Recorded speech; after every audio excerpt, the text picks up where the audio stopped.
Story time Hindi कहानी में आप सभी का स्वागत है। आज हम कहानियों के संग्रह से राजा की मूर्खता कहानी सुनेंगे। आशा है कि ये कहानी आपको पसंद आएगी। एक बार की बात है, कौशल राज्य पर राजा महेंद्र राज करते थे। प्रजा उसका सम्मान करती थी और साथ ही उससे भय भी खाती थी। राजा की सबसे बड़ी कमजोरी थी उसकी रानी मयूरी। वह उसे बेहद प्यार करती थी। उसके बिना एक पल भी रहना राजा महेंद्र के लिए मुश्किल था। विवाह के 3 वर्ष पश्चात मयूरी जुड़वा बच्चों को जन्म देने के बाद चल बसी। राजा पूरी तरह से टूट गए। वह अपनी पत्नी के बिना अब कैसे रह पाएगा। वह आग बबूला हो उठा। इस जुड़वा औलाद ने मुझसे मेरी पत्नी को छीन लिया। मैं इनकी मनहूस शक्लें भी नहीं देखना चाहता। ले जाओ इन्हें यहाँ से। इन्हें इनकी नानी के पास छोड़ आओ। राजा ने अपने प्रधानमंत्री हरिराम को निर्देश दे दिए। लेकिन महाराज, हरिराम ने कारण जानना चाहा। चुप रहो, तुमने सुना नहीं मैंने क्या कहा। मैं अब इस बारे में कोई बहस नहीं करना चाहता। मेरे आदेश का पालन हो। राजा भड़क उठा। जी महाराज, जो आज्ञा महाराज, हरिराम हकलाता हुआ बोला। एक और बात, आज के बाद मुझे मेरे राज्य में कोई बच्चा दिखाई नहीं देना चाहिए। उन्हें यहाँ से भगा दो, राजा ने कहा। महाराज, यह ठीक नहीं होगा, हरिराम साहस जुटाते हुए बोला। क्या मतलब है तुम्हारा? राजा महेंद्र ने रौब से पूछा। प्रजा अपनी बच्चों के बिना मर जाएगी, हरिराम विनम्रता से बोला। यह सुनकर राजा महेंद्र सोच में डूब गए और फिर बोले, ठीक है, बच्चों को राज्य से बाहर मत भेजो, पर उनका बचपन समाप्त कर दो। मैं कुछ समझा नहीं महाराज, हरिराम ने अचरज भरे शब्दों से पूछा। मैं चाहता हूं कि बच्चे अपना बचपना छोड़कर बड़ों की तरह व्यवहार करना सीखें। आज से सब बच्चों का उछल कूद करना, खेलना और खिलखिलाना सब बंद। पर क्यों महाराज? मैं नहीं चाहता कि कोई भी बच्चा मुझे मेरी जुड़वा औलाद की याद दिलाए। उनका ध्यान आते ही मेरा खून खौलता है। मुझे मेरी मयूरी की याद आती है। मुझे लगता है कि मेरा सब कुछ लूट चुका है। अपना सिर झुकाकर हरिराम वहीं खड़ा रहा और कुछ नहीं बोला। पूरे राज्य में यह ऐलान कर दो कि मेरे आदेश का पालन सभी बच्चों को करना होगा। उल्लंघन करने वाले बच्चों को राज्य से सदा के लिए निकाल दिया जाएगा और उसके माता पिता भी दंडित होंगे, राजा ने आदेश दिया। अगले दिन से आदेश लागू हो गया। लोगों में मूर्खता भरे इस आदेश को लेकर काफ़ी रोष था, लेकिन वे राजा के सामने इसका विरोध करने से डरते थे। हार कर उन्होंने अपने बच्चों को जीने का नया तरीका सिखाना शुरू कर दिया। लगभग 6 महीनों के बाद बच्चों की किलकारियाँ सुनाई देनी बंद हो गई। पेड़ों पर चढ़ते पतंगे उड़ाते लड़के और रस्सी कूदती गुड़ियों से खेलते लड़कियाँ अब नज़र नहीं आती थी। कौशल एक सुंदर राज्य था। तरह तरह के फूल, विभिन्न आकार के आकर्षक पेड़, मीठे फल, कई प्रजातियों के पशु पक्षी इस प्रदेश को प्राकृतिक सौंदर्य से परिपूर्ण राज्य बनाते थे। लेकिन जल्दी ही सब कुछ बदलने लगा। पक्षियों ने चहचहाना छोड़ दिया। जिन बुलबुल और पपीहों की कूकू से कौशलवासियों की सुबह होती थी, वे शांत होते जा रहे थे। हिरणों का कलोल करना और गाय भैंस के बछड़ों का उछल कूद करना सब समाप्त होता जा रहा था।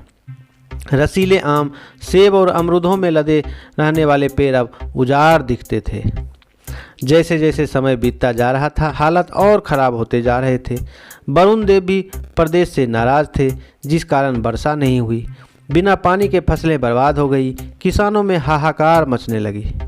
एक दिन प्रधानमंत्री हरिराम ने राजा महेंद्र को राज्य की बदहाली के बारे में जानकारी दी। हरिराम की पूरी बात सुनकर राजा ने घोषणा की कि हमें देवताओं को शांत करना होगा, अनुष्ठान पूजा का भव्य आयोजन करना होगा।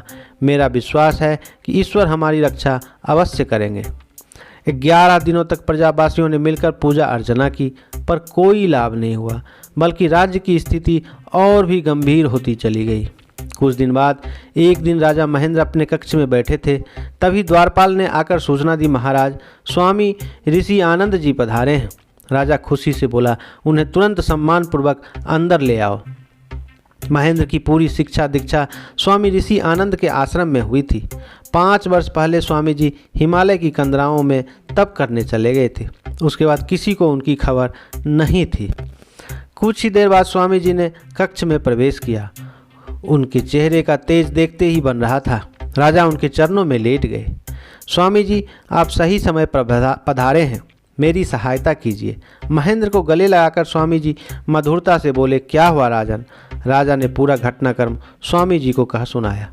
मैंने उस जुड़वा अभिशाप को तो निकाल बाहर कर दिया, लेकिन संकट का यह दुर्भाग्य मेरी धरती से नहीं जा रहा है। मैं और मेरी प्रजा त्राही त्राही कर रहे हैं। स्वामी जी ने शांत स्वर में कहा, महेंद्र, तुम उन दो नन्ही जानों को अभिशाप कह रहे हो। अभिशाप में वो दो कोमल सुकुमार नहीं, बल्कि तुम्हारी मूर्खता और अज्ञानता है। अगर बाहर निकालना है तो इन्हें निकालो। क्या कह रहे हैं आप स्वामी जी? राजा बौखलाकर बोला, क्या तुम्हें अनुमान है कि तुमने कितनी बड़ी भूल की है? सब बच्चों के बचपन को मारकर तुमने स्वयं प्रकृति संतुलन को क्षति पहुंचाने का घोर अपराध किया है। स्वामी बोले, मैं कुछ समझा नहीं पा रहा हूँ स्वामी जी। राजा हकलाए। क्या तुम्हें मालूम है कि ईश्वर का वास कहाँ है? स्वामी जी ने पूछा। ऊपर आकाश में, हमारे चारों ओर फैले मंदिरों में, राजा ने उत्तर दिया। तुम्हारा दृष्टिकोण सीमित है राजन। ईश्वर सृष्टि के प्रत्येक जीव में बसे हैं। क्या तुम ईश्वर की महिमा का एक जीता जागता उदाहरण देखोगे? जी अवश्य स्वामी जी, राजा बुदबुदाते हुए बोला। स्वामी जी राजा महेंद्र को महल के झरोखे में ले गए। उन्होंने बगीचे की ओर इशारा किया। राजा ने देखा कि वहाँ दो बच्चे खेल रहे हैं। उनकी आयु लगभग 3 वर्ष होगी। वे दोनों मिलकर तितली पकड़ रहे थे। कभी वे आपस में टकरा रहे थे तो कभी घास पर गिर रहे थे। उठने में एक दूसरे की मदद करते और फिर से वे तितली के पीछे दौड़ने लग जाते थे। हंसते खेलते उन दोनों बच्चों की किलकारियों का शोर पूरे बगीचे में गूंज रहा था।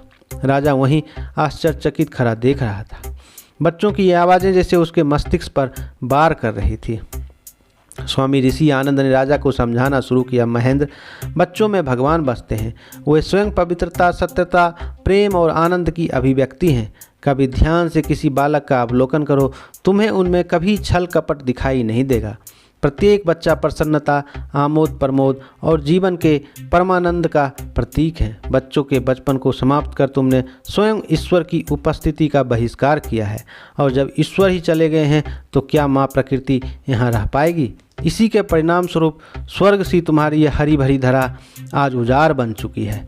तुम्हारे देश में केवल जीते जागते सब रह रहे हैं। लेकिन स्वामी जी, मैं अपनी जुड़वा संतान पर आग बबूला था। वह तुम्हारी मूर्खता है। तुम्हारी पत्नी की असामयिक मृत्यु उसके भाग्य में थी। तुम उन दोनों निर्दोषों मासूम पर आरोप कैसे लगा सकते हो? वे शिशु अपनी जननी को क्यों मारेंगे? महेंद्र, बताओ, स्वामी जी स्नेह से बोले। राजा महेंद्र अपना सिर पकड़कर बैठ गए। वह लज्जित था। हे ईश्वर, यह मैंने क्या कर डाला? मुझे तो यह भी नहीं मालूम कि मेरे बच्चे आज कहाँ हैं। 1 वर्ष पहले मुझे संदेश मिला था कि एक साधु उन दोनों बच्चों को अपने साथ ले गया था। राजा बोला, हाँ, एक साधु उन बच्चों को ले गया था और वही साधु उन्हें वापस तुम्हारे पास लाया है। वे जुड़वा इस समय तुम्हारे बगीचे में खेल रहे हैं। क्या कहा आपने? राजा खुशी के मारे उछल पड़े। हाँ महेंद्र, मुझे कौशल प्रदेश की प्रजा और तुम्हारे समस्याओं के बारे में कुछ समय पहले ही पता लग गया था। मैं तुम्हारे बच्चों को उनकी नानी के घर से ले गया। तब से वे मेरे ही आश्रम में रह रहे थे। राजा दौड़कर आंगन में पहुंचा और अपने बच्चों को देखने लगा। दोनों बच्चे खेल रहे थे। कभी वे घास पर गिर जाते और कभी एक दूसरे पर। आंगन में महल के कुछ लोगों की भीड़ लग चुकी थी, क्योंकि बरसों बाद बच्चों को बच्चों जैसा व्यवहार करते देखा जा रहा था। 1 वर्ष बीत गया। यह जुड़वा बच्चों का 4था जन्मदिन था। पूरे राज्य में उत्सव मनाया जा रहा था। पक्षी चहचहा रहे थे, पशु उछल कूद कर रहे थे, फलों से लदी पेड़ों की शाखाएं हवाओं संग झूल रही थी। कुछ महीने पहले हुए बारिश के कारण खेतों में फसलें लहलहा रही थी। नगर की गलियों चौबारों पर रोशनी जगमगा रही थी। सभी बच्चे महल में कार्यक्रम आयोजन स्थल पर जमा थे। वहाँ तरह तरह के खेलों, प्रतियोगिताओं और ढेर सारे पुरस्कारों का इंतजाम भी था। महल के बीचों बीच खड़ी बच्चों की भीड़ में गुब्बारे फटने का एक जोरदार धमाका हुआ। सभी बच्चे तालियां बजाकर एक जोकर का स्वागत कर रहे थे। यह जोकर हाथी की तरह चलता हुआ मंच के बीच आकर खड़ा हो गया। जब तालियों की गड़गड़ाहट से पूरा मंच रोमांचित हो उठा तो उस जोकर ने अपना मुखौटा हटाया। वह कोई और नहीं, कौशल का राजा महेंद्र था। मुस्कुराते हुए राजा ने वहां उपस्थित बच्चों और अतिथियों का झुककर अभिवादन किया तो पूरा पंडाल तालियों से गूंज उठा।